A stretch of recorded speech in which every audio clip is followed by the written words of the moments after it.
Welcome to episode 387 of the 2-Minute Warning. Today I'm looking at the Atlanta Falcons and determining whether or not they should keep Matt Ryan in this 2021 NFL season, or more so, should they draft a quarterback to sit behind him, or should they use this draft to build around Matt Ryan moving forward. But before I get into that topic, the question for the video, of course, who is the all-time leader in receiving yards for the Atlanta Falcons? Should be pretty easy if you're an NFL fan or Falcons fan in general, but we will see. Comment the answer below if you know it. If you do not, stay till the end to find out the answer. But looking at the Atlanta Falcons, to me, Matt Ryan is not the problem. Atlanta Falcons, no matter who you throw in at quarterback right now, their situation is not going to be fixed. Yes, of course, if you want to get into fairyland and say if you threw in Patrick Mahomes, the Falcons would probably be a little bit better, of course. But to me, the biggest issue is not at the quarterback position for the Atlanta Falcons. It is a team overall, especially the defensive side. Looking at Matt Ryan, he's still got skill. He's 35 years old. Yes, he's up there in age, but with that, you get a veteran and experience, and he has talent. He's 9th in all-time passing yards. He was able to get the Falcons put up like 25 points per game this year. He has a winning record of 113 and 92. Not the best, but he's had some rough seasons where he didn't have the greatest coach. He had some injuries, and so on and so forth. Matt Ryan has experience. He's been to the Super Bowl. He has playoff experience, and I think he's a guy you still need to trust. However, having a new coach and having a new GM in this Atlanta Falcons franchise, as in the new head coach being the former offensive coordinator from the Tennessee Titans, Arthur Smith, they could be looking to pivot a whole new vision for this Atlanta Falcons team, and that would be starting with the brand new face of the franchise at the quarterback position. Falcons do have the 4th overall pick this year, so they could be in the market to draft either Zach Wilson or Justin Fields. Assuming Trevor Lawrence goes number 1, there is a chance the New York Jets draft Zach Wilson or Justin Fields at number 2. I think they'll stick with Sam Darnold, and the Dolphins, they won't be drafting anyone at quarterback position. And then at number 4, I think the Atlanta Falcons will have the opportunity to either pick up Zach Wilson or Justin Fields, or for some reason they like Trey Turner or Trey Lance as well. Have a lot of options at the number 4 position, and the quarterback is one of them. And with this new front office in the building for the Atlanta Falcons, I could see them pivoting towards a new vision for the Falcons' future. But to me, Matt Ryan is still the answer as a whole. Like I said, a new quarterback would not fix this team. Looking at the receiving core, that's pretty solid. You can leave that alone. You got Julio Jones, one of the best receivers of all time in my opinion. You got Calvin Ridley, who's really emerging and might be taking the number 1 spot from Julio on that team just because of how injury-prone Julio has been lately. I'm hoping he'll figure that out soon. Then you got some other guys that aren't absolute studs, but they got hands, they can catch the ball. Russell Gage as a 3rd star of that receiving core, tight end Hayden Hurst. These guys can catch the football. They're NFL players. They can get the job done. So the receiving core, to me, you can pretty much leave alone. Running back position will be a open spot this year in Todd Gurley, but to me, if I'm the Atlanta Falcons, I'm looking at bringing him back.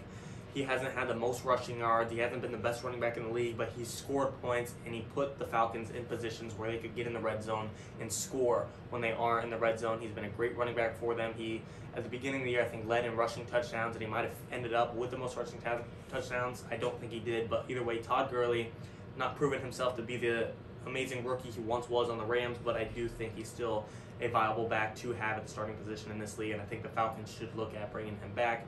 And then on the defensive side, that's where things get ugly. You don't really have a lot of talent on that defensive side for the Atlanta Falcons. Deion Jones being a pretty solid middle linebacker, kind of being the captain of that front 7 in my opinion. Good safety in Keanu O'Neal. Both of those guys are relatively young, 4th and 5th year deals. However, the Atlanta Falcons, no matter what they do in the NFL draft, they don't have a lot of cap space in free agency. They're currently over the cap right now. Might have to renegotiate furthermore with these guys on their team. Maybe Julio, maybe Matt Ryan, maybe they'll trade one of the two. But to me, looking at this NFL draft, like I said, just getting a new rookie quarterback in Justin Fields or Zach Wilson just sit behind Matt Ryan isn't going to save this team by any means. And you're just going to you're not going to have any money to put onto this defense. To me, looking at the draft, you need to do one of 2 things at the number 4 overall pick, hoping the top offensive tackle Penei Sewell is not drafted in the top 3 picks. You know Trevor Lawrence will go number 1, but however, number 2 and number 3 I think has a good chance of sweeping up Penei Sewell, but who knows, maybe the Jets will draft Zach Wilson, and then the Dolphins will draft Devontae Smith, and Penei Sewell is still open. I would draft him if I'm the Atlanta Falcons. Get Matt Ryan protection.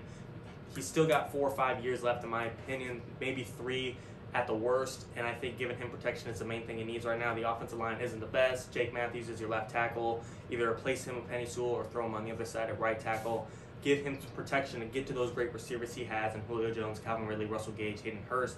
Then on the defensive side, if Penei Sewell is not available, in my opinion, you look at the number 4 overall pick, say, like I said, Jags take Trevor Lawrence, Jets take Penei Sewell, Dolphins take Devontae Smith, and then Zach Wilson and Justin Fields and Trey Lance are all on the market on the number 4 pick. You look at possibly trading down to a team that's looking for a possible quarterback, such as the Panthers if they're trying to move off Teddy Bridgewater, the Patriots if they don't re-sign Cam, the Vikings if they don't want Kirk Cousins, the Washington football team if they're not investing in Alex Smith, the 49ers with Jimmy Garoppolo. There's a lot of options. I look at trading down a little bit to a draft pick that's still in the high teens, to mid to high teens and below, so that way you can still get a cornerback to develop the defense. You gave the number 4 overall pick to this team, and then you'll have another more draft capital to invest in your future. But to me, if Penei Sewell is not available at number 4, I'm trading down to hopefully the low mid teens, and maybe I can pick up one of the top 2 corners coming in this NFL draft, Caleb Farley or Patrick Surtain. One of those guys would definitely electrify this defense and hold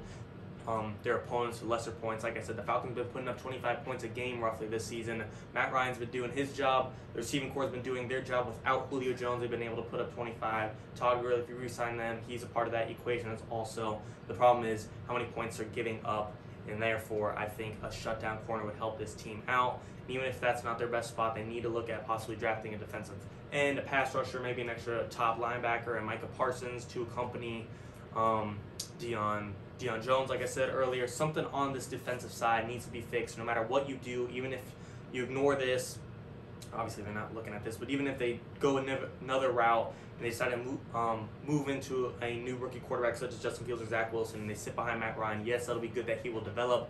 This team is not going to be ready to win now or anytime soon if they're just completely ignoring that defensive side of the football.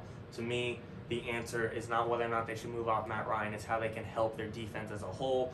No new quarterback's going to fix this team, and therefore I think they should stick with Matt Ryan. He's still got some gas in the tank. Yes, he's a little expensive, but they might be able to restructure. He's still one of the best quarterbacks in the league, definitely a top half quarterback. And to me, Zach Wilson and Justin Fields just are not the answer to this team. But let me know what you guys think in the comments. Do you think they should keep Matt Ryan? Do you think you should draft a quarterback to develop behind him like Aaron Rodgers did with Brett Favre, Steve Young, with Joe Montana? Maybe that is a good route for their future, but right now, if they're looking to win and get into the playoffs, they need to address the defense. And Matt Ryan, I do think, could take it to the playoffs if they could just fix it up a little bit, but we will see. That is it for the video, though. Question for the video: all-time leading receiver in yards for the Atlanta Falcons is, of course, Julio Jones. He's just under 13,000 receiving yards.